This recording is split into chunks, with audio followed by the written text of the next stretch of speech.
Ladies and gentlemen, please welcome to the stage, Adam Baldwin.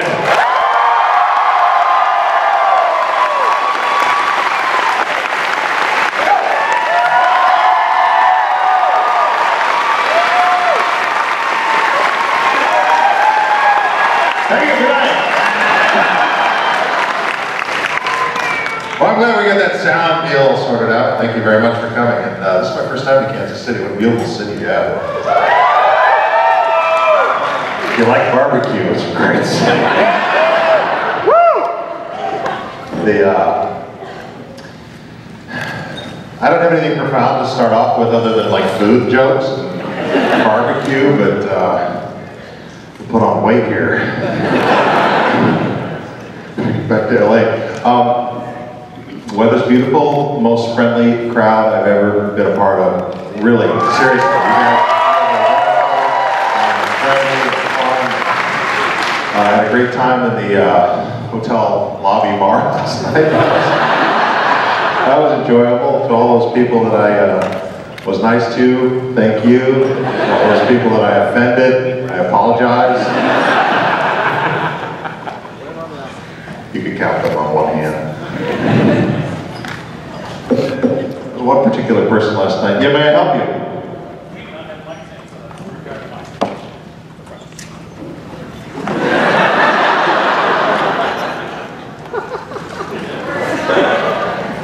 Yeah, we should probably get to the questions before we start reliving last night.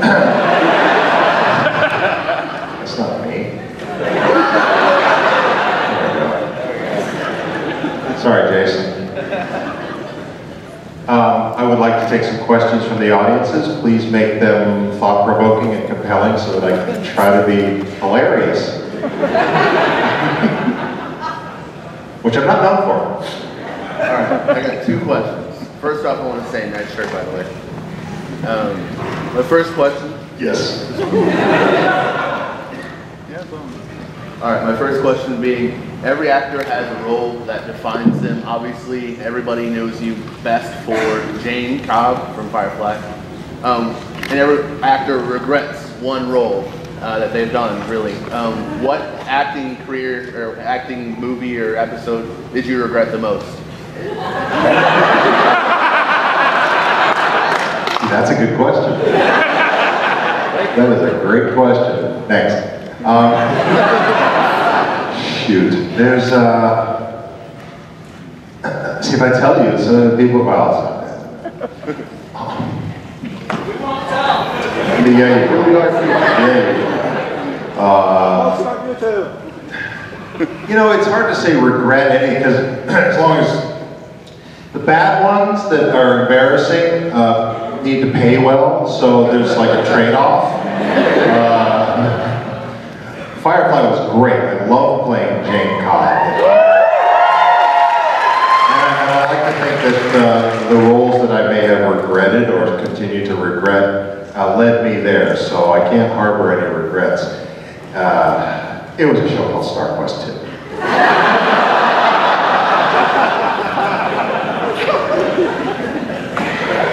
It was a Roger Corman movie. Showed my butt.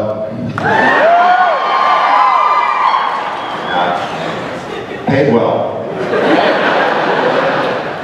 So, what does that make me?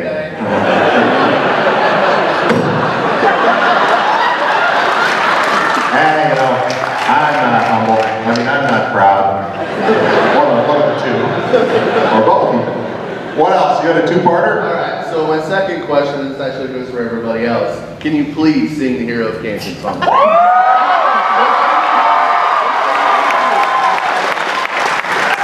Nah, can't do it. It wouldn't be prudent. Actually, Josh made me promise not to sing that anymore. So it's true. I have to honor that request. It's on YouTube though, you can find it on YouTube. That's as good as I'll ever get. It would just be a letdown since that epic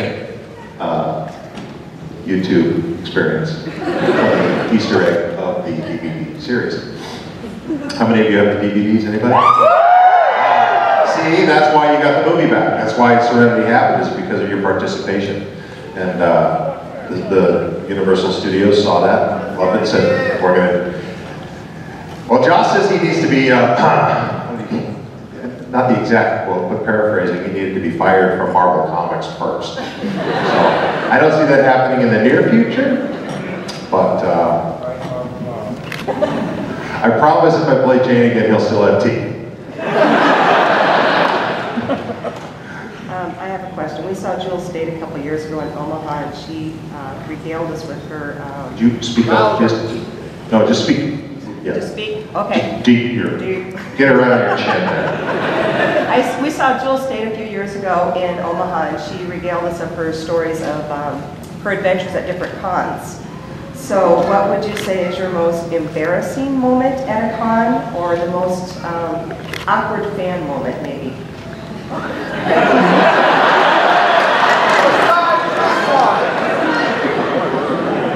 You know, those creepy stalker fangirls that knock on your door after midnight, that's like not good. That doesn't happen. Shoot. Awkward moments. I don't know. I don't consider life's moments awkward unless someone's being rude or petty or, you know, mean or something like that. Then I kind of shut it down. You know, it's like Twitter. It's a Twitter block. Like real life is becoming like Twitter. It's like, oh, I'm just gonna block you now. Go away. It's cold but true. It's harsh. Twitter's a harsh mistress. I just try to have a good time and be, you know, I turn awkward moments into fun moments. So I couldn't really pinpoint one. Okay, thank you. Or I'm blocking and I'm in denial. I'm sure there are people out there who say, I remember that time. That was really awkward. I just don't know. Thank you. Yes? So my first experience with your acting career was when I was much younger, and I saw you in the made-for-television movie Poison Ivy with Michael J. Fox and Nancy McKeon. So my question for you is, who was more fun to work with, Michael J. Fox or Nathan Fillion?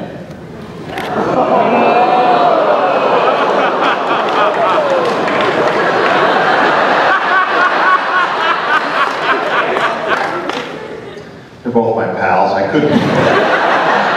That was actually a joking question. I have to give, I know Nathan better and longer, and he's still in my life more, and Michael and I have not really connected lately, so I'm gonna give the nod to Nathan, and I spent more time with him anyway, like a full year. So, you know, Poison Ivy, I played Ike Dimmick, the Nazi camp counselor, basically. My line was, you kids, and blow a whistle in those short, like, you looked great in those shorts. it was like one of those rayon golf coach shirts with a lanyard and a whistle and coach shoes and those tight little like coach shorts, knee-high socks, and you know, he'd blow the whistle and he'd say, "You kids, stop having fun." Yay, Cam! So. But he got his comeuppance. They pushed him in the pond. My actual question that I was going to ask you, that was more of a joke. What was your favorite role prior to Serenity? Prior to that level of recognition, what's been your favorite role that you played prior to that? I was fortunate. I had a few milestones. I had my bodyguard when I was 17. That's near and dear to my heart. That sort of got me into adulthood. I thought. Got me out of my hometown at least. There's always a seminal event in your life when you're an adult who defines you leaving home. And I was fortunate enough to have been given that opportunity and given an opportunity to leave New York. So my bodyguard, and then Full Metal Jacket, and Piece of Cat, and what happened? I had a little small part in Independence Day, which was cool. I got to give the coup de grace to an alien, so I'll always remember that. Stupid alien tentacle. Kill Brent Spider. Or did he? I hear rumblings of sequels on Independence Day. Just saying. And Marcus Hamilton on Angel, which was which was one of those, Joss, please give me another job. And he did, which was nice. So those, basically. And then I did a show called Chuck for 5 years.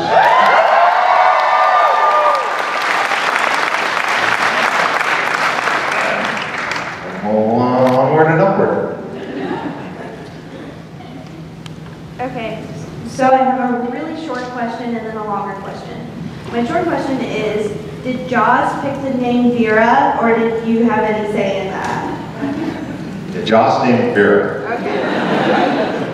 And then I know that he said recently that he's too busy to even consider Kickstarter, but did that give you and your fellow cast members any hope that it could eventually one day happen? There's always hope. Unfortunately, we're always changing. Because we're getting older. You youngsters don't get that. Again, it's in Joss's hands, and we'll see. You know, I would try to figure out why there couldn't be maybe an animated version.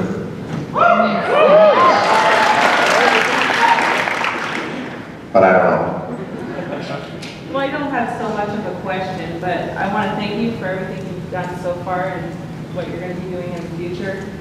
We spoke yesterday, and I did bring your Jane hat that I made you. So I'll come and give it to you. Oh, sure. I won't wear it, though.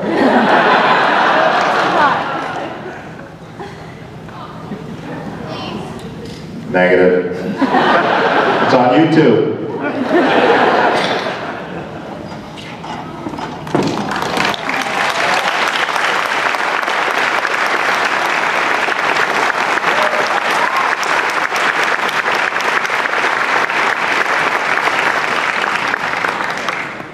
I actually have one of these made of chain mail, which is metallic. That's pretty cool. The story of the original hat, there were 2 versions of this hat made for the show. It had to have a backup. A woman in the office, she knitted them. And one of them I kept, and the other one she kept. And we were able to auction it off for a beautiful charity, Marine Corps Law Enforcement Foundation. It went for $5,000. I did keep some mementos from the show. I kept the t-shirts and I kept my boots. I still have the boots. Although the sole is kind of broken up. I need to get that re-soled. Just the hope that maybe I could wear those boots again. And the scripts. And we're able to auction them all off for a really good cause and raise tens of thousands of dollars. So people found them very valuable. The original script of Out of Gas went for $5 grand. I had it signed by everybody, all the cast, and Joss, and Tim Minear, and whoever, who wrote that episode? I forget. Might have been Joss. I don't know, or Tim. I think it was Joss and Tim. Yes?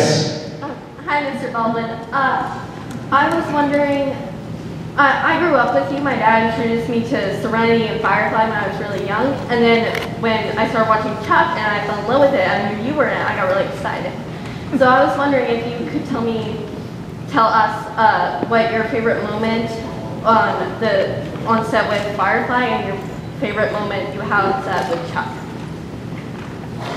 My favorite experience in the whole Firefly Serenity verse was when we got back and did the movie, Serenity. A, because of the redemption. B, because of the joy on Joss's face that he had done it, he had done the impossible. And then there was this mule chase sequence where I got to hang on wires on these trucks. There were crane, gigantic techno crane cameras swooping in and out of the shot. It was hard, physical, and hot. Hilariously fun. So that was that. And Chuck,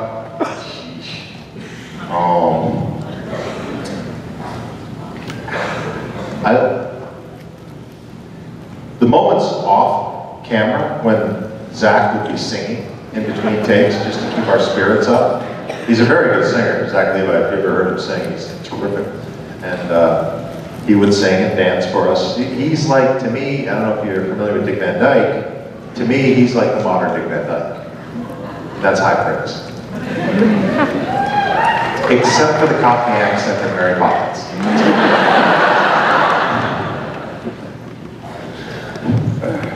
Hello, Mike. Hey. Where are you from? Where am I from? Down Battersea Bridge. Nowhere. That's a crappy Cockney accent.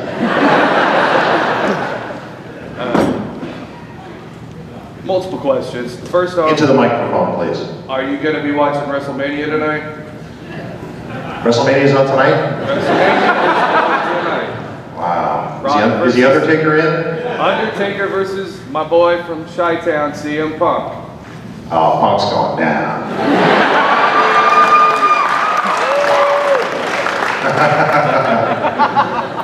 Believe it or not, I grew up in Chicago, suburb, north Chicago, but there was great local professional wrestling there with totally. names like the Bruiser and the Crusher, Blackjack Lanza, Yukon Moose Cholak,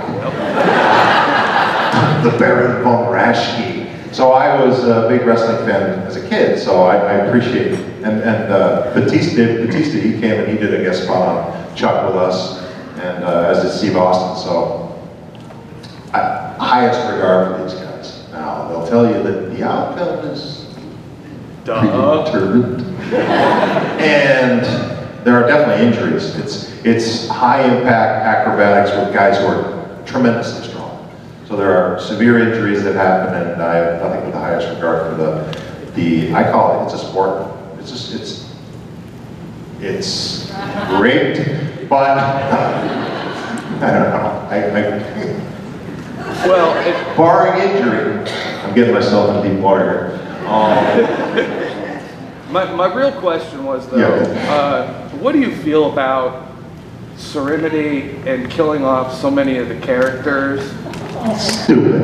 So stupid.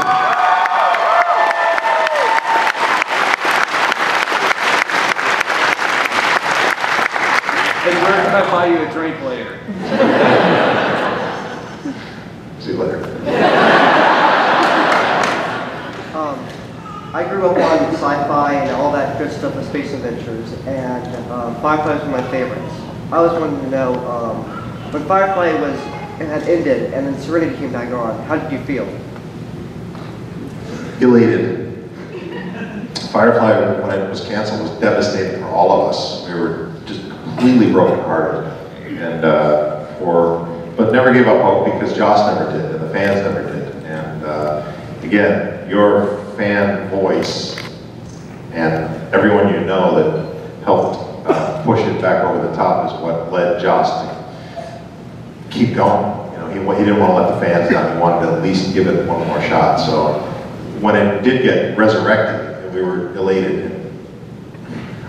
Again, my biggest joy was seeing Joss get to do it again. You know, just I'll never forget that first day, first take. You know, roll one, take one, scene one, click.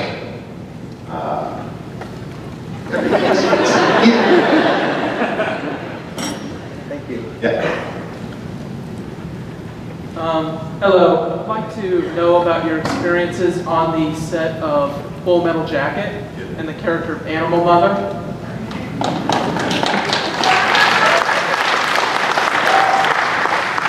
Full Metal Jacket was shot in 1985-86, sort of rolled over in past winter time. Was originally contracted to work for a couple months, ended up working for being on for about 9 months. So it dragged on a little bit because of weather concerns and various other delays.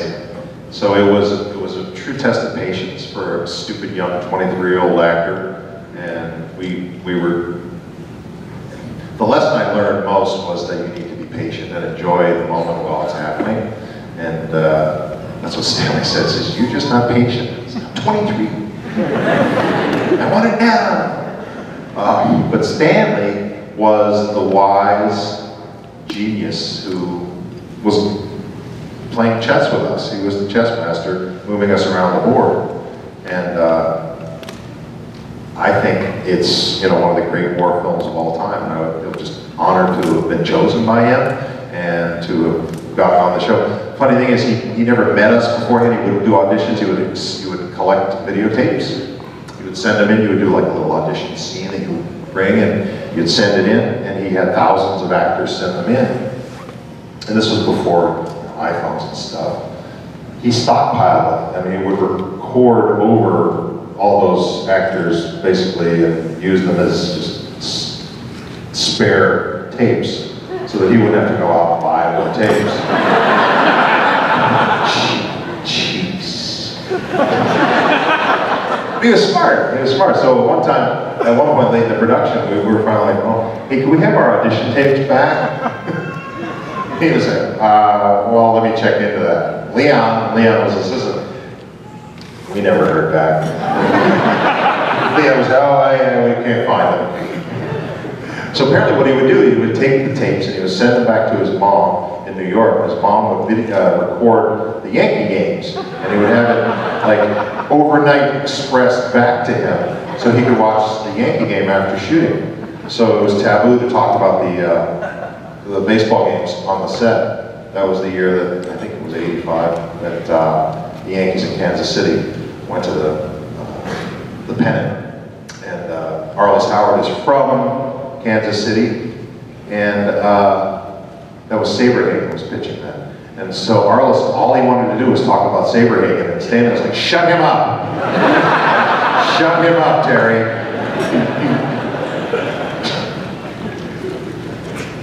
I think that's when we started to become defiant. Well, it was great. He was an animal lover. He wouldn't even let the gardener kill the moles in his garden. So, kind man and a stern man. Yeah. One of those great chess player. I only beat him once. All right, thank you. You know what he said to me when I beat him? He goes, well, I just have no respect for your game, so I blundered.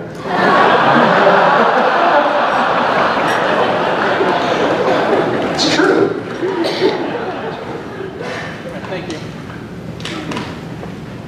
First off, thank you for the best film line ever. I like SmackDown. Just hours of joy there. Yeah, there's a lot of undertones to that. I like SmackDown. It was a masterpiece. It was glorious. My question was, what's your worst pre-acting job? My worst pre-acting job, I was working at a hardware store, and I was the guy who, you know, was basically, there was Milt, and Jerry, Frank, and the older guys, been there forever, and Adam, the kid, working, you know.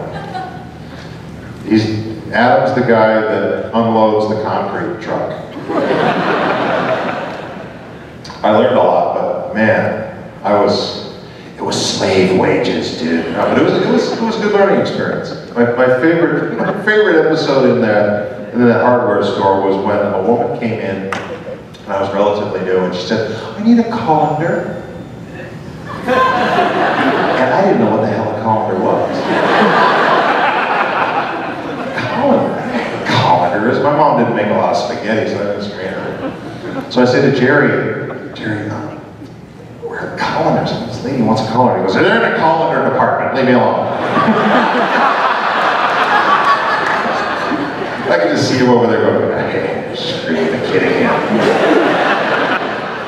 Thank you. All right. If Joss asked you to play a part in the Avengers, what part would you want to play? I don't know, is there a role available? Aren't all the superheroes taken? Oh, I don't know. I will never second guess Joss. Thank you. The hero? No, the villain. Hi. It's nice to meet you. Nice to meet you too. You're a lot taller in person. What is that t-shirt? Oh, it's kind of got the different types of nerds and their strengths and weaknesses and stuff all over it. Okay, what's your weakness? Sorry.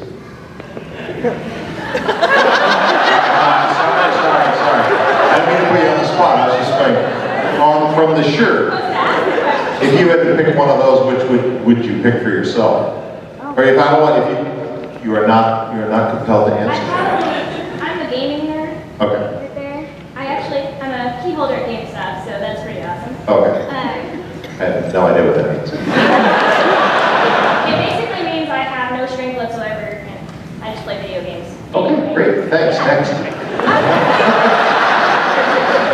Did you have a question? I did. I was wondering that if you ever came to ComicCon and you didn't have to be up on the panel and you could be one of the cosplay people, who would you be if you could have the most epic costume ever, more realistic? Iron Man.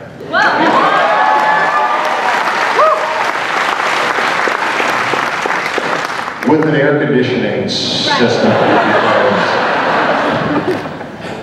I said, Batman came by yesterday, and I said, so you hot? He goes, oh, dude.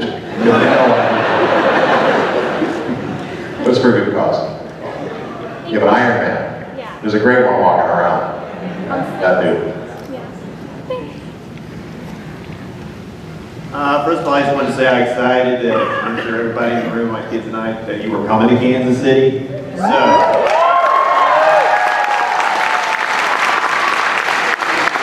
And both my kids and I were really big fans of your characters, Jane Cobb and also John Casey, but as I tend to overanalyze everything, I wonder if you ever thought of them as kind of the same guy, but they went in two different directions, because they're both kind of the muscle, but Jane was kind of the wild card and Casey was by the book. But the longer both series went, the more they were kind of coming to the middle, where Casey would break the rules every once in a while, if it would help his friends. Jane became a little bit more of a team player as it went along, but that really didn't have enough time to develop fully. I just wonder if you ever saw those characters, you know, in some similar way, or you thought Jane informed John in some way. My goal with Jane was to make sure he didn't get killed.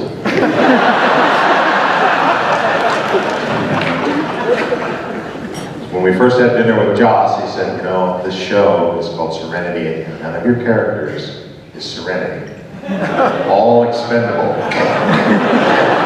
I get it. How do I make myself really likable?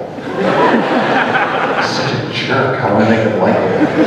That was the challenge I had. I told myself, so I lived on the edge. So I had to figure out a way, well, how can I be that? And, you know, that's when I would try to find just little things like just sort of rubbing the shoulder of Yosef Bridge. Just little things, just sort of humanize him as much as I could. Casey, the rules got stupider, so he had to break them. And the deeper you dig into rules, the less you want to abide. The deeper you have to dig, like if a rule book is this big, it's too big. So, thank you. They were both played by the same actor.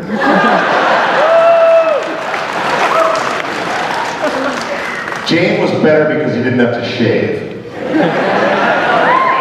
Yeah, and stuff, and junk. I just wanted to start out. First, I just have to thank you for coming here. It's just great. When I heard you were coming, I realized if I didn't come, I would regret this for the rest of my life. My dad and I are huge fans of the show, and if he could have been here today, he would have had such high praise. Jane was is always his favorite character. And two questions. What would you say are your top three or three of your all-time favorite movies? My test for great movies is now is as you're flipping along on TV, because there's so many great movies out there, is do I stop on it? One of them is, of course, Casablanca.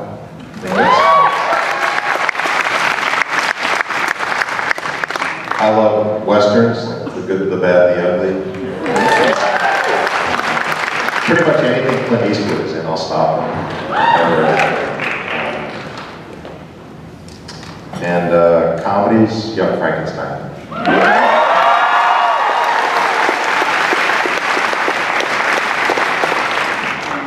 I remember a few years back, in the movie, you voiced Superman, movie Superman Superman? In Doomsday, it was like 3 guys.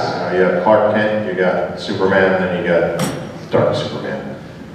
So, how do you modulate between them? I didn't really.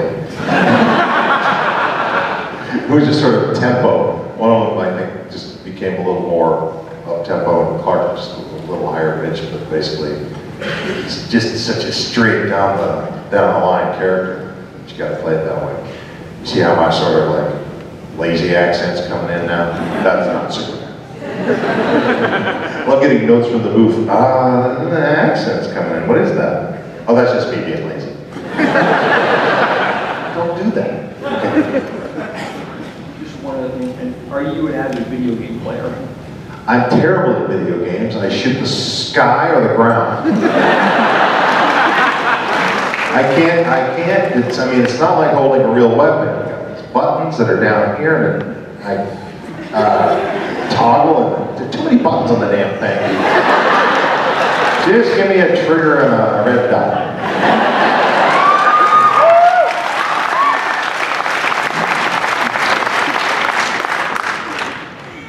I just have about 2 questions.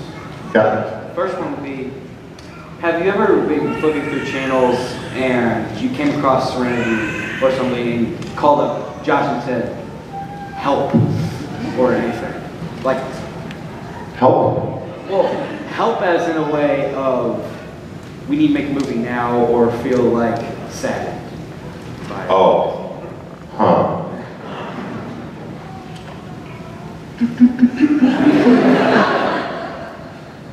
Hi, Josh. Just watching Serenity.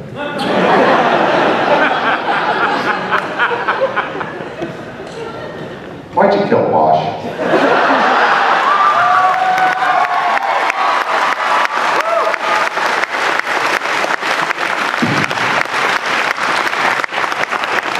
My next one was when you played your role in Castle, did you qualify yourself as a good cop or a bad cop?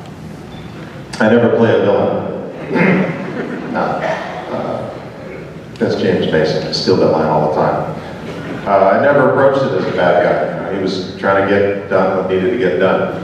And if he bend the rules a little bit or even break them, where's the girl? Where's the, that sort of thing. Yeah, go for it. That's a Dirty Harry thing, I've tried to sort of channel my inner Dirty Harry on that. It's like, let's see. Oh, Nathan's calling. Hi, Nathan. Yeah, I'd love to be on your show. What's the character? Jane meets Dirty Harry. I can do that. I'm in. Hello, Mr. Baldwin.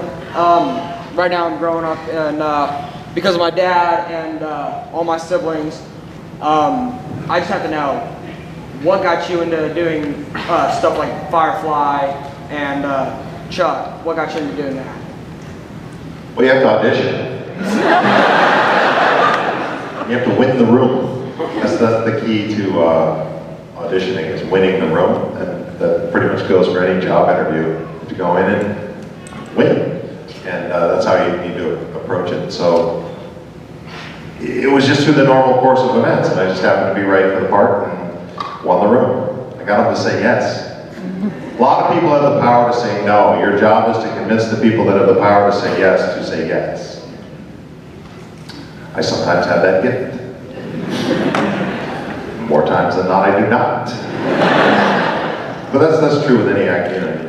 They say no more than they say yes, so it's, I don't recommend young people go into the business. The trick for young people in the business, if you want to go in and you can't do it, you're hardball and you stop, is to create content. Write the stories, write what you know, produce what you know, access YouTube and videos and Vine and everything, and create little webisodes and make a name for yourself. I was just wondering, Into the microphone, please. I was just wondering, whenever you found out that the Chuck series was ending, what was it like? Like, what was your reaction? We had expected Chuck to be canceled after the first year, so the fact that we got to 5 years, it was all kind of like, well, thank you. It was really nice of Warner Brothers to make the deals that they needed to make with the sponsors and and with NBC, they were kind enough to keep us on the air for that long. So it was really a blessing that we got to string it out that far. And especially having come from the Firefly experience.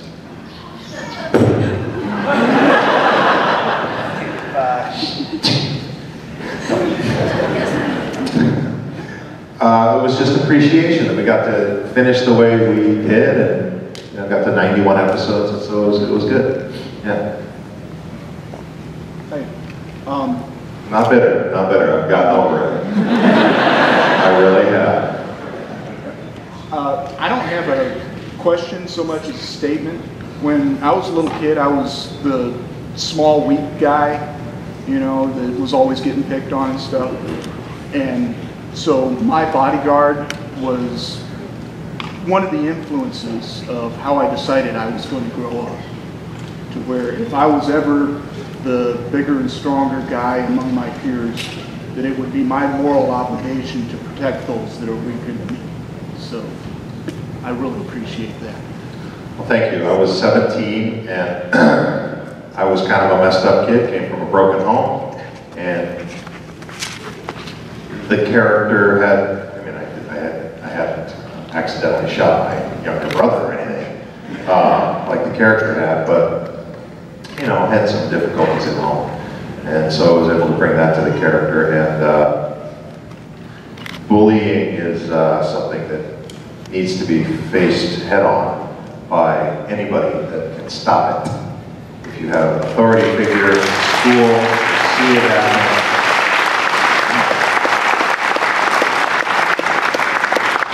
Intervene, get it stopped. And that's what the hardest thing to get over is that whole, oh, he's a rat, telling on me.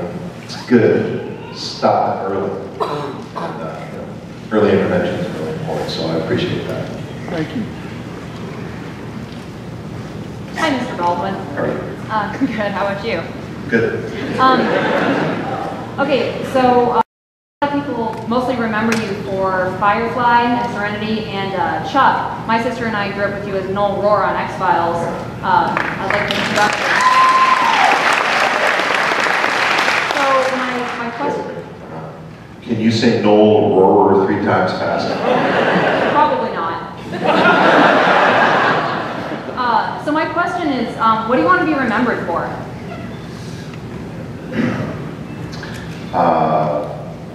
Well, you mean in life or work?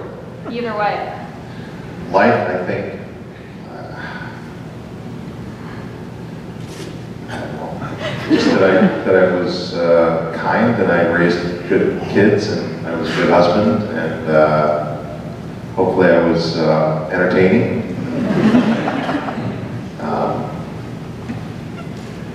That I don't want to preach on, but that I tried to do as much good as I could. Did you have a second part to that question? Well, just in acting too. Like, Acting. Yeah. Not done yet.